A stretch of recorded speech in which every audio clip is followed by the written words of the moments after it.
Id-Dipartiment tas Cybercrime stab il-fuq minn 600 file suspettuż fuq il-laptop tat-tabib Silvio Grixti f'Ħalaxa. Fost dawn kien hemm dokumenti firmati minn tobba u psikjatri differenti. Dan kollu ħareġ waqt il-kumpilazzjoni tal-provi fil-konfront ta' Silvio Grixti u 4 persuni oħra, kif fil-qorti inqala disgwiċ l-avukat fisem l-Uffiċċju tal-Avukat Ġenerali interrompit lill-avukat Jason Azzopardi milli jistaqsi dwar l-investigazzjonijiet fuq persuni li jaħdmu f'Kastilja. L-Ekspettur Anthony Sherry xed kif f'Ottubru tal-2021 il-Pulizija rċiviet email minant Joyce Kassar mill-Uffiċċju tal-Prim Ministru fejn informatom li ċertu wieħed Frank Farrugia kien ippreżenta 3 ċertifikati allegatament folot. Mill-investigazzjoni ħareġ li l-firma li kien hemm fuq iċ-ċertifikat dik tal-psikjatra Peter Muscat kienet waħda falsa u r-riżulta wkoll li Farrugia qatt ma kien pazjent ta' Muscat. Fil-qorti, l-ekspettur ammetta wkoll fit-tweġiba lil Jason Azzopardi li ma kienx investiga lil persuni minn Kastilja. Din id-domanda twaqfet mill-uffiċċju tal-AG, però eventwalment ġiet imwieġba fin-negattiv. Waqt ix-xhieda, l-ekspettur tas-Cybercrime Timothy Zammit spjega kif meta beda jistħarreġ dwar iċ-ċertifikati allegatament folot ta' Frank Farrugia instabu ħafna ċertifikati li kienu simili u li għalhekk kellhom jiġu investigati.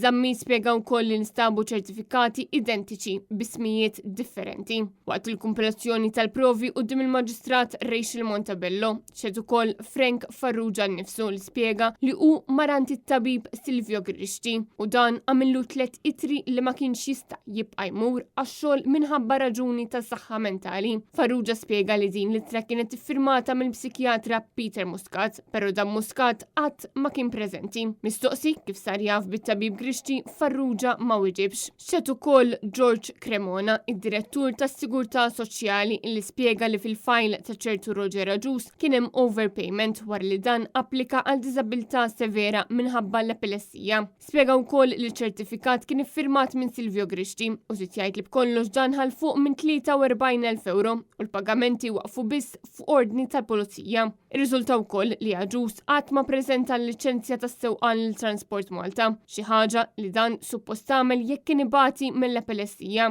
Il-fajl ta' Saliba kien bħal dak ta' Roger Aġus. Silvio Grixti, Roger Aġus, Manuel Spanjol, Luke Saliba u Dustin Caruana wieġbu mhux ħatja tal-akkużi miġjuba kontrihom dawk ta' erq, frodi, ħasil tal-flus u organizzazzjoni kriminali fost oħrajn. Dan huwa każ xokkanti ta' serq ta' miljuni mill-benefiċċji soċjali u li fih allegatament kienu involuti numru ta' ministeri kif ukoll il-Customer Care ta' Kastilja. Fil-qorti intqal li l-ammont misruq permezz ta' dan ir-rekit qabeż 6 miljun euro. L-avukati Michael Xriħa, Lucio Xriħa u Roberto Spiteri qed jidhru għal Caruana u Spanjol. L-avukati Jason Azzopardi u Chris Bużjetta qed jidhru għal Aġus, filwaqt li l-avukati Artur Azzopardi u Franco De Bono qed jidhru għat-tabib Grixti.